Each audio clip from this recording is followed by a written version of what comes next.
ಹೇಳಿದನಲ್ಲ, ತಾ ಹೇಳಿದನಲ್ಲವೇ,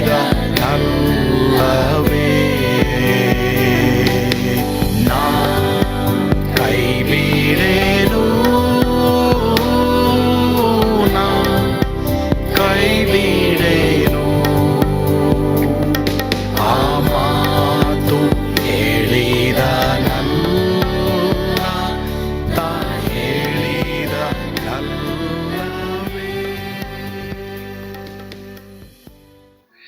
ಯೇಸು ಕೈ ಬಿಡನು ದೈನಂದಿನ ಸತ್ಯವೇದ ಅಧ್ಯಯನಕ್ಕೆ ನಿಮ್ಮೆಲ್ಲರನ್ನು ಆಹ್ವಾನಿಸುತ್ತೇನೆ.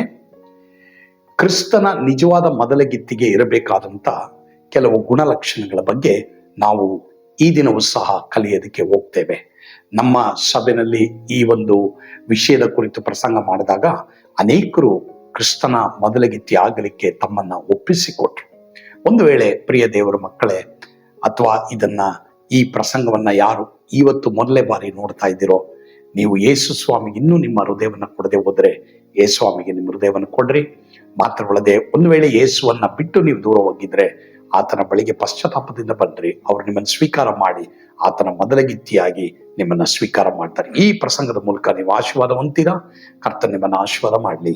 ನೋಡ್ರಿ, ಕೇಳಿಸ್ಕೊಳ್ರಿ. ಆಮೇಲೆ ಯಾಕೆ ಗೊತ್ತಾ ನಾನು ನೀನು ಬಾ ಅಂದಿಲ್ಲ? ಯಾಕಂದ್ರೆ ನಿನ್ನಲ್ಲಿ ಇನ್ನೂ ಪಾಪ ಇದೆ, ಸರಿಯಾಗಬೇಕಾಗಿದ್ದಿದೆ. ಆ ಒಂದು ಆತ್ಮದಲ್ಲಿ ನನಗೆ ನಿನಗೆ ಬಾ ಸ್ವಾಮಿ ಅಂತ ಹೇಳೋದು ನನಗೆ ನಿನಗೆ ಇಲ್ಲದೆ ಹೋದ್ರೆ, ಎರಡನೇದಾಗಿ ನನಗೆ ನಿನಗೆ ಬಾಯಾರಿಕೆ ಇಲ್ಲದೆ ಹೋದ್ರೆ, ಅದರಲ್ಲೇ ಬರೆದಿದೆ ಇಷ್ಟಪಡಬೇಕು. ಪ್ರಾರ್ಥನೆಗೆ ಬರೋಕ್ಕೆ, ಬೈಬಲ್ ಓದಕ್ಕೆ, ದೇವ್ರ ವಾಕ್ಯಗಳನ್ನ ನೋಡಕ್ಕೆ ಇಷ್ಟ ಬರಬೇಕು. ಹಸಿವೆ ಇಲ್ಲದೆ ಊಟ ಮಾಡೋಕ್ಕಾಗಲ್ಲ, ಬಾಯಾರಿಕೆ ಇಲ್ಲದೆ ನೀರು ಕುಡಿಯೋಕ್ಕಾಗಲ್ಲ. ಅದೇ ಥರ ಇಷ್ಟ ಇಲ್ಲದೇನೂ ಬೈಬಲ್ ಓದಕ್ಕಾಗಲ್ಲ. ಸೊ ಈ ಮೂರು ಕಾರ್ಯ, ಒಂದು ಆ ವಾಕ್ಯದಲ್ಲಿ ನೋಡ್ರಿ ಏನಂತ ಬರ್ದಿದೆ, ಬಾ ಅನ್ಬೇಕು. ಯಾವಾಗ ಹೇಳಿದ್ ನೀನ್ ಬಾ ಅಂತ? ಈಗ ಕೆಲವ್ರಿಗೆ ಎಂಗೇಜ್ಮೆಂಟ್ ಆಗಿರ್ತದೆ. ಎಂಗೇಜ್ಮೆಂಟ್ ಆದ್ಮೇಲೆ ಅವ್ರು ಏನ್ ಮಾಡ್ತಾರೆ, ಮದುವೆ ಆಗೋಳ ಹತ್ರ ಏನ್ ಮಾಡ್ತಾರೆ, ಇಷ್ಟ ಇಲ್ಲಲ್ವಾ? ಈಗ ಅಯ್ಯೋ ನನ್ನ ಮೊಬೈಲು ಬಿದ್ದೋಗ, ಹಿಂಗೆ ಡ್ರೈವಿಂಗ್ ಮಾಡೋನು ಹಿಂಗೆ ಮಾಡ್ತಾ ಇರ್ತಾನೆ, ಆಟೋ ಓಡಿಸೋನು ಹಿಂಗೆ ಓಡಿಸ್ತಾ ಇರ್ತಾನೆ, ಅಥವಾ ಮೇಸ್ತ್ರಿ ಕೆಲಸ ಮಾಡೋನು ಪ್ಲಾಸ್ಟ್ರಿಂಗ್ ಹಿಂಗೆ ಮಾಡ್ತಾ ಇರ್ತಾನೆ ಅಲ್ವಾ? ಈ ಟ್ಯಾಕ್ಸಿ ಓಡಿಸೋನು ಎಮೆ ನಾವು ಮಾತಾಡಿದ್ರು ಏನು ಮಾಡಲ್ಲ. ಸಾರಿ, ಇದೇನಪ್ಪ, ಕರೆಕ್ಟಾ? ರೈಟ್ ಅಲ್ಲಮ್ಮ, ಹಿಂಗೆ ನೋಡಿ ಅಲ್ಲ, ಹಿಂಗೆ ಇದು ಎಲ್ಲಿಂದ ಬಂತು ಈ ಸ್ಟೈಲು? ದಟ್ ಮೀನ್ಸ್ ಬಾ ಬಾ ಬಾ ಯಾವಾಗ ಬರ್ತೀಯಾ? No problem, that's not a problem, because you are engaged. ಮದಲಿಂಗನ ಜೊತೆ ನೀನು ಇರಕ್ಕೆ ಇಷ್ಟಪಡ್ತಾ ಇದೀಯಾ. ಹಾಗಾದ್ರೆ ನೀನು ನಾನು ಯೇಸು ಸ್ವಾಮಿಗೆ ಯಾವಾಗ ಬಾ ಅಂದಿದ್ದೀವಿ? ನಾವು ಮಾಡೋ ಎಲ್ಲ ಕಾರ್ಯಗಳು ಏನ್ ತೋರಿಸ್ತಾ ಇದೆ? ಯೇಸು ಸ್ವಾಮಿಗೆ ಬರಬೇಡ ಅಂತ ತೋರಿಸ್ತಾ ಇದೆ. రావద్దు ఇంకా ఉంది, టైం ఉంది. ట్రంప్ వచ్చింటాడు, ఇంకా ఉంది ಟೈಮ್. ಹಂಗಿದ್ರೆ ಆಗಲ್ಲ ಪ್ರಿಯರೇ. ಆ ಹೃದಯ ನನಗೆ ಹಿಂಗಿಲ್ದೆ ಹೋದ್ರೆ, ಯಾಕೆ ಹಂಗಾಗಲ್ಲ ಅಂದರೆ ನಮ್ಮಲ್ಲಿ ಪಾಪ ಇದೆ. ಆ ಪಾಪ ನಮಗೆ ನೀತಿವಂತನಾದ ದೇವರನ್ನ ಕರೆಯಕ್ಕಾಗ್ತಾ ಇಲ್ಲ. ಸೊ ಮೊದಲಗಿತ್ತಿ ಅನ್ನೋಳು ಬಾ ಅನ್ಬೇಕು, ಬರಬೇಕು, ದೇವ್ರ ಬಳಿಗೆ ಬರಬೇಕು. ನೀನು ಎದ್ದು ಬರದೇ ಹೋದ್ರೆ ಆಗಲ್ಲ, ಸರಿನಾ? ನಾನು ನೋಡಿದ್ದೀನಿ, ಇಟ್ಕೊಂಬಿಟ್ಟು ಬ್ರದರ್ ಅಂದರೆ ನನ್ನ ನೋಡಲೇ ಇಲ್ಲ ಅರ್ಧ ದಿನ. ಬ್ರದರ್ ನನಗೆ ನೋಡಿ, ನನಗೆ ಬರಲ್ಲ ಈ ಸ್ಟೈಲ್, ನಾನು ಮಾಡೇ ಇಲ್ಲ ಬಿಡಿ. ಯಾವತ್ತ ನಾನು ಮಾತಾಡೋದೇ ಸ್ಪೀಕರ್. ಏನಾದರೂ ಯಾರಾದರೂ ಸೀಕ್ರೆಟ್ ಮಾತಾಡೋ ಮೊದಲೇ ಹೇಳ್ಬಿಡ್ತೀನಿ, ಸ್ಪೀಕರಲ್ಲಿ ಇದ್ದೀನಿ ಅಂದ್ಬಿಡ್ತೀನಿ. ಆವಾಗ ಗೊತ್ತಾಗ್ಬಿಡ್ತದೆ ಅವ್ರಿಗೆ ಏನು ಮಾತಾಡ್ಬೇಕು, ಏನು ಮಾತಾಡಬಾರ್ದು ಅಂತ. ಸರಿ, ಈಗ ಮ್ಯಾಟ್ರ್ ಏನಂತಂದರೆ, ಹಿಂಗೆ ಹಿಡ್ಕೊಂಡು ಹೆಂಗೆ ಕೆಲಸ ಮಾಡ್ತಾರೆ, ಪ್ಲಾಸ್ಟ್ರಿಂಗ್ ಮಾಡೋದು, ವೈರಿಂಗ್ ಮಾಡೋದು, ಅಂದರೆ ಅಷ್ಟು ಪ್ರೀತಿ. ಬಾ ಅಂತ ನಿನ್ನ ಹೃದಯದಲ್ಲಿ ಯೇಸ್ವಾಮಿಗೆ ಬಾ ಅಂತ ಏನಾದರೂ ನಿನ್ನ ಆತ್ಮದಲ್ಲಿ ಬರದೇ ಹೋದರೆ, ಪ್ರಿಯ ದೇವ್ರ ಮಕ್ಕಳೇ, ಸ್ವಾಮಿ ನಿನ್ನ ನಂಬಿದ್ದೀನಿ, ಆದರೆ ನಿನ್ನ ಮೇಲೆ ಯಾವ ಪ್ರೀತಿನೂ ಇಲ್ಲ. ದೇವ್ರ ವಾಕ್ಯದಲ್ಲಿ ಏನು ಬರ್ತಿದೆ ಗೊತ್ತಾ? ಯಾರಿಗೆ ಪಾಪ ಹೆಚ್ಚಾಗಿ ಕ್ಷಮಿಸಲ್ಪಟ್ಟಿದೆಯೋ ಅವನಿಗೆ ದೇವ್ರ ಮೇಲೆ ಹೆಚ್ಚಾಗಿ ಪ್ರೀತಿ ಅಂತೆ. ನೋಡಿ, ಆರಾಧನೆ ಮಾಡಿದ್ರೆ, ಪ್ರಾರ್ಥನೆ ಮಾಡಿದ್ರೆ ಈ ಎರಡು ಎಮೋಷನ್ ಆಗಲೇಬೇಕು. ಒಂದು ಕಣ್ಣೀರು, ಇಲ್ಲ ನಗು. ಇದು ಎರಡು ಎಮೋಷನ್ ಇಲ್ಲದೆ ಹೋದ್ರೆ ಸ್ವಲ್ಪ ಚೆಕ್ ಮಾಡ್ಕೊಳ್ಳಿ, ನಿನ್ನ ಪಾಪ ಕ್ಷಮಿಸಲ್ಪಟ್ಟಿದೆಯೋ ಇಲ್ವೋ ಅಂತ. ಸರಿನಾ? Okay, no problem. ಇಲ್ಲಿವರೆಗೆ ಇಲ್ವಾ ಸ್ವಾಮಿ, ನನಗೆ ಅದಿಲ್ವೇ, ಅಪ್ಪ ಹಂಗದಿಲ್ವೇ? ಸರಿ, 2ನೇ ವಚನ ನೋಡಿ, ಕೀರ್ತನೆ 2:12, ಸಾಮ್ಸ್ 2:12 ನೋಡಿ. ಹೋದ್ರಿ. ಆತನ ಮಗನಿಗೆ ಮುದ್ದಿಡಿರಿ, ಹಾ. ಇಲ್ಲವಾದರೆ ಆತನ ಕೋಪವು ಬೇಗನೆ ಪ್ರಜ್ವಲಿಸಲು ಹಾ. ನೀವು ದಾರಿಯಲ್ಲೇ ನಾಶವಾದಿರಿ. ಹಾ. ಆತನ ಮೊರೆ ಹೋಗುವವರೆಲ್ಲರೂ ಧನ್ಯರು. 2ನೇದು, ಆತನ ಮಗನಿಗೆ ಏನ್ ಮಾಡ್ರಿ? ಇಂಗ್ಲಿಷ್ನಲ್ಲಿ ಕಿಸ್ ಕೊಡ್ರಿ ಅಂತ. ಯಾರ ಮಗನಿಗೆ? ಆತನ ಮಗನು. ಆತನ ಯಾರು? ಯೇಸು. ನಿನ್ನ ರಕ್ಷಿಸಿದಾರಲ್ಲ. ನಾವೆಷ್ಟೇ ಪಾಪಿಗಳಾಗಿದ್ರು ನನಗೆ ನಿನಗೆ ಪ್ರಾಣ ಕೊಟ್ರಲ್ಲ, ಅವರಿಗೆ ಮುದ್ದಿಡ್ಬೇಕಂದ್ರೆ ಅಂತೆ. ಯೇಸು ಸ್ವಾಮಿ ಮೇಲೆ ಪ್ರೀತಿ ಇಲ್ಲದೆ ಹೋದ್ರೆ ಮೊದಲಗಿತ್ತಿ ಆಗಕ್ಕಾಗಲ್ಲ. We need to have that love for Christ. ಅವ್ರ ಜೊತೆ ಟೈಮ್ ಸ್ಪೆಂಡ್ ಮಾಡ್ಬೇಕು. ಯೇಸು ಸ್ವಾಮಿ ಜೊತೆ ಟೈಮ್ ಸ್ಪೆಂಡ್ ಮಾಡೋದಂದ್ರೆ, ಈಗ ಬಂದಿದ್ದೀರಲ್ಲ, ಇದು ತಿರ್ಗಾ ಕೆಲವು ಪ್ರಾರ್ಥನೆಗಳು ಬರ್ತೀರಾ, ತಿರ್ಗಾ ನೀವು ಮೀಟಿಂಗ್ಗಳಿಗೆ ಹೋಗ್ತೀರಾ, ತಿರ್ಗಾ ಇಲ್ಲಿ ಬೈಬಲ್ ಓದ್ತೀರಾ. ಈ ಬೈಬಲ್ ಮೇಲೆ ಪ್ರೀತಿ ಇಲ್ಲದೆ ಹೋದ್ರೆ ಮೊದಲಗಿತ್ತಿ ಅಲ್ಲ ನಾವು. ಇದು ಯೇಸು ಸ್ವಾಮಿ ಬರ್ದಿರುವಂತ ಲೆಟರ್, ಇದು ಪತ್ರ. ಇದನ್ನ ಪ್ರೀತಿಯಿಂದ ಓದ್ಬೇಕು. ಆ ಪ್ರೀತಿ ನಿನ್ನ ಬಿಟ್ಟೋಗಿದ್ರೆ ಸ್ವಾಮಿ, ಇವತ್ತು ಪಶ್ಚಾತ್ತಾಪ ಪಡಿ. ಇವತ್ತು ಸಾಯಂಕಾಲ ಬನ್ನಿ ಪ್ರಾರ್ಥನೆಗೆ, ಅಯ್ಯೋ ಆ ಪ್ರೀತಿ ನನ್ನ ಬಿಟ್ಟೋಯ್ತಲ್ಲಪ್ಪ, ನನ್ನ ಕ್ಷಮಿಸು ದೇವರೇ, ನನಗೆ ಬಿಡುಗಡೆ ಕೊಡು ಅಂತ ಕೇಳ್ರಿ. ಪ್ರಾರ್ಥನೆ ಮಾಡನ್ವಾ? ಪರಮ ಪ್ರೀತಿಯುಳ್ಳ ತಂದೆಯಾದ ದೇವರೇ, ಈ ಸಂದರ್ಭದಲ್ಲಿ ಯಾರ್ಯಾರು ಇನ್ನೂ ಕ್ರಿಸ್ತನ ಮೊದಲಗಿತ್ತಿ ಆಗಿಲ್ವೋ ಅಪ್ಪ, ಯೇಸು ಕ್ರಿಸ್ತನು ನನ್ನ ದೇವರು, ನನ್ನ ಕರ್ತನೆಂಬುದಾಗಿ ಅಂಗೀಕರಿಸ್ಕೊಳ್ಳೋದಕ್ಕೆ ಅವರಿಗೆ ಒಂದು ತೀರ್ಮಾನದ ಹೃದಯವನ್ನು ಕೊಡಪ್ಪ.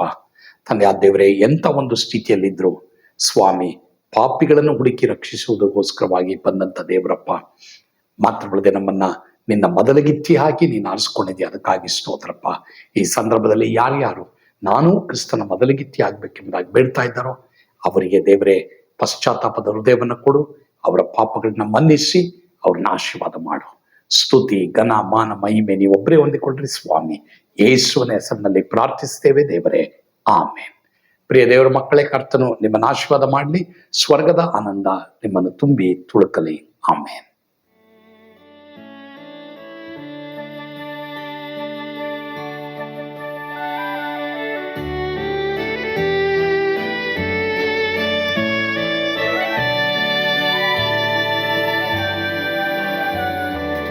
ಓ ಎಂತ ಅದ್ಭುತವಾದ ದಿನ, ನಾನೆಂದಿಗೂ ಮರೆಯೇನು. ಪಾಪಂದ ಕಾರದೊಳ್ ಅಲೆದೇನ, ರಕ್ಷಕನ ಕಂಡೇನು.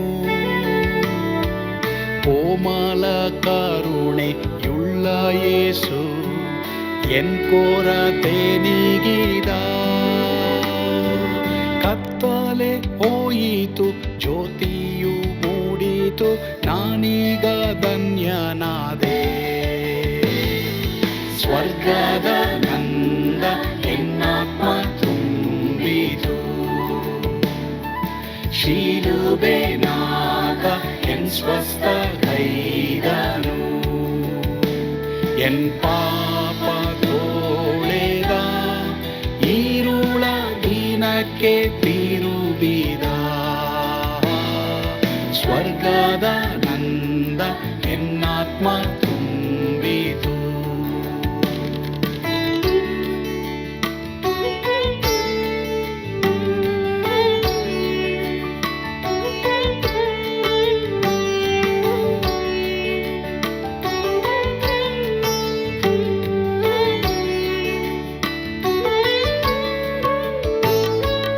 ಆತ್ಮನ ನೂತನ ಜನ್ಮದಿಂದ ದೇವಪುತ್ರನಾದೇನು.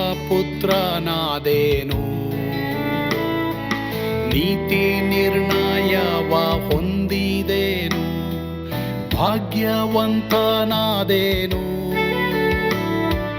ಪಾಪಾತ್ಮನಾಗಿ ನಾ ಬಂದಾಗಲೇ ಆಶೀರ್ವಾದ ಸಿಕ್ಕಿತು. ಕೃಪೆಯ ಮೂಲವೇ ರಕ್ಷಣೆ ಹೊಂದಿದೆ, ಸುನಾಮ ಕೊಂಡಾಡುವೆ. ಸ್ವರ್ಗದ ನಂದ ಎನ್ನಾತ್ಮ ತುಂಬಿತು, ಶಿಲುಬೆನಾಗ ಎನ್ ಸ್ವಸ್ಥ ಕೈದನು. ಎನ್ ಪಾಪ ತೋಳೆದ, ಈರುಳ ದಿನಕ್ಕೆ ತಿರುಗಿದ.